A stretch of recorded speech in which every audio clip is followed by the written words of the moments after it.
nos encontramos con un problema de electromagnetismo. El primero va sobre dos hilos conductores muy largos e indefinidos que están separados por una distancia y hay que calcular primero cuál es la fuerza partida por unidad de longitud que sufre y después ver cómo se modificaría al duplicar la intensidad de corriente y al mismo tiempo reducir a la mitad la distancia que los separa. Eso por un lado. Y en el apartado B nos dice que tenemos un protón. El protón es acelerado por una diferencia potencial de 6.000 voltios. Y ahora una vez acelerado llega a un campo magnético de 0,8 tesla. Hay que ver primero cuál es la fuerza que va a sufrir el protón cuando llega al campo magnético y después calcular cuál es el radio de giro del protón. En el apartado A nos dice que tenemos dos conductores rectilíneos muy largos paralelos situados a una distancia d, esta sería la distancia d, y por los que circulan corrientes de la misma intensidad. Vamos a ponerlo, te dice que son en la misma dirección y sentido, vamos a ponerlo por ejemplo para arriba, y sub 1 y sub 2, las dos corrientes son iguales las dos intensidades de corriente. Y nos dice cómo se modificaría la fuerza por unidad de longitud. Vamos a ver primero lo que tendríamos que ver sería el campo que está creando cada uno de los hilos conductores, y para ello nos vamos a apoyar en la ley de Biot y Savart.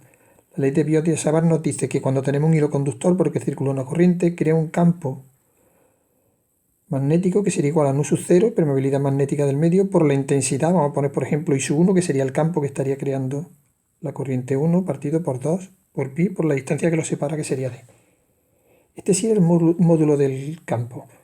Vamos a ver para dónde iría. Vamos a ver el campo que está creando en el hilo conductor 2. Te dice que está paralelo en el plano perpendicular al hilo conductor y sería tangente a un círculo con centro en el punto de intersección del hilo con el plano y que pase por el punto en cuestión. En este caso sería una cosa aproximadamente así. Y aquí en este punto sería tangente. Para ver para dónde iría, tenemos que aplicar la regla de la mano derecha. Cogemos el hilo conductor I sub 1 con la mano derecha, con el dedo pulgar señalamos la dirección de la intensidad de corriente y el resto de los dedos nos dirían para dónde iría el campo, y el campo en este caso iría así, y en este punto en concreto el campo vendría así.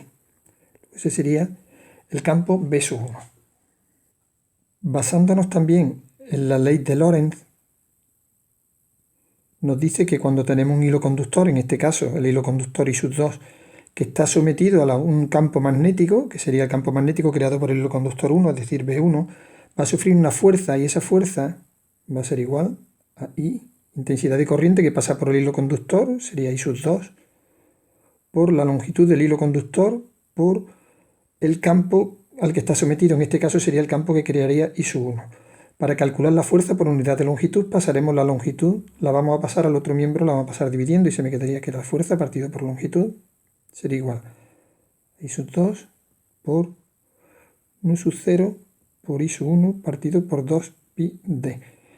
De donde sacaremos entonces que la fuerza por unidad de longitud sería igual a nu sub 0 por I sub 1 por I sub 2, que como es la misma sería I al cuadrado partido por 2 por pi y por d.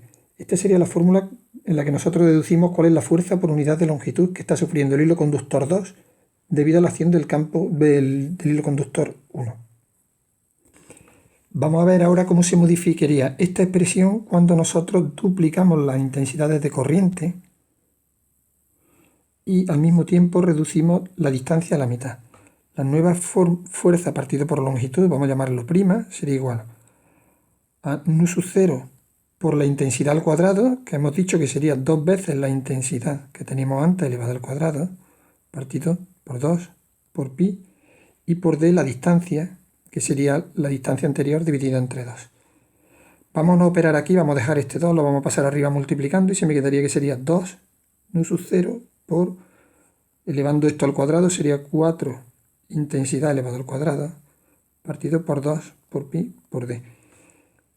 Haciendo esta operación 2 por 4 sería 8 por nu sub 0 por I2, pi cuadrado, partido por 2 pi d, que si os dais cuenta se corresponde con esta expresión de aquí.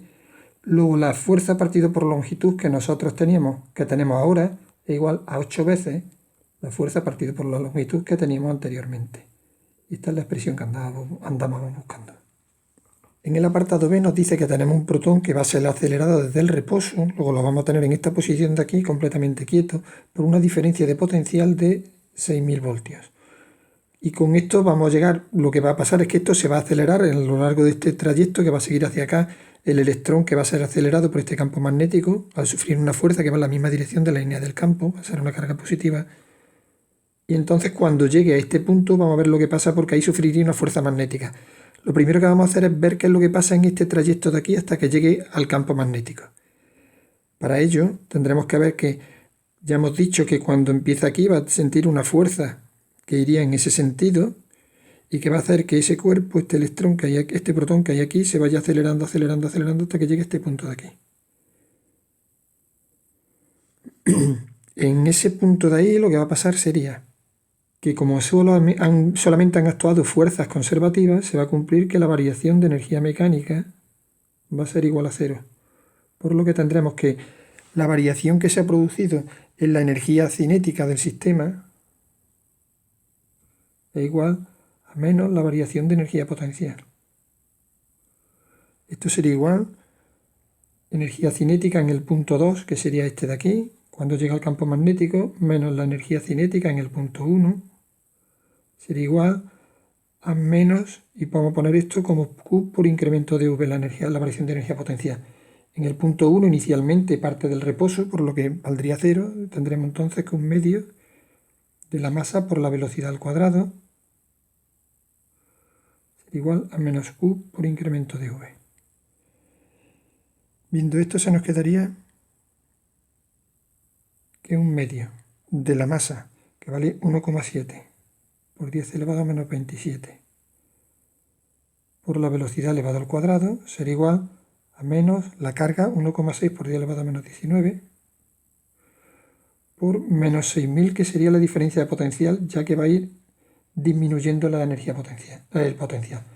En este caso, despejando de aquí, nos saldrá que la velocidad tiene un valor de 1,06 por 10 elevado a 6 metros partido segundo. Esta será la velocidad con la que entre dentro del campo magnético.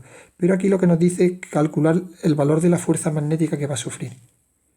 Y para ello tenemos que aplicar la ley de Lorentz, que nos dice que una carga que está introducida dentro de un campo magnético va a sufrir una fuerza que será igual a Q por V por B por el seno del ángulo que llevan los vectores o que tienen los vectores V y B. En este caso tendríamos que sería 1,6 por 10 elevado a menos 19 por la velocidad 1,06 por 10 elevado a 6 por el campo, y el campo nos decía el problema que vale 0,8 por el valor del ángulo que forma. Si la velocidad viene para acá y el campo va para adentro, el ángulo que forma sería de 90 grados y el seno del ángulo de 90 grados valdrá 1. De aquí sacaremos que la fuerza tiene un valor de 1,36 por 10 elevado a menos 13 newtons. Y aquí tendríamos el valor de la fuerza, que en este caso, aplicando también la ley de Lorentz, la regla de la mano derecha, con el dedo pulgar nos saldría que la fuerza vendría en este sentido. Esta fuerza que va dirigida hacia arriba y que va a desviar el protón hacia arriba va a hacer que conforme vamos avanzando en esta dirección, porque lo va a ir desviando al tratarse de una fuerza que tiene un valor constante, acordaos que la fuerza era igual a Q por V por B por el seno del ángulo que forma. No cambia Q, no cambia V, no cambia B, no cambia el seno, no cambia nada, por tanto la fuerza va a ser siempre dirigida tangente a la trayectoria que lleva y siempre hacia el centro. Es una fuerza central que le va a provocar un movimiento circular uniforme, en este caso en sentido contrario a la aguja del reloj. Aplicando, le provocará por tanto un movimiento circular uniforme. Aplicando la segunda ley de Newton tendremos que el sumatorio de fuerzas que actúan sobre el cuerpo es igual a masa por la aceleración. En este caso sería aceleración normal, que sería la que provoca el giro. Tendríamos entonces que la fuerza que está actuando, que es la fuerza magnética, Q por V por B por el seno de 90 grados, sería igual a la masa por la aceleración normal, que sería V cuadrado partido por R. Como en este caso el problema, la velocidad con la velocidad se nos va, como el problema lo que nos pide que calculemos el radio de giro, tendremos que ser igual a M por V partido por Q por B, ya que el seno de 90 grados vale 1. Esto me daría 1,7 por 10 elevado a menos 27, la masa del protón, por la velocidad que hemos deducido anteriormente, 1,6 por 10 elevado a 6, 1,06, dividido por la carga del protón, 1,6 por 10 elevado a menos 19, que es la misma que la del electrón, pero positiva, y por el campo 0,8. Y esto me daría un valor del radio de giro que sería 0,014 metros.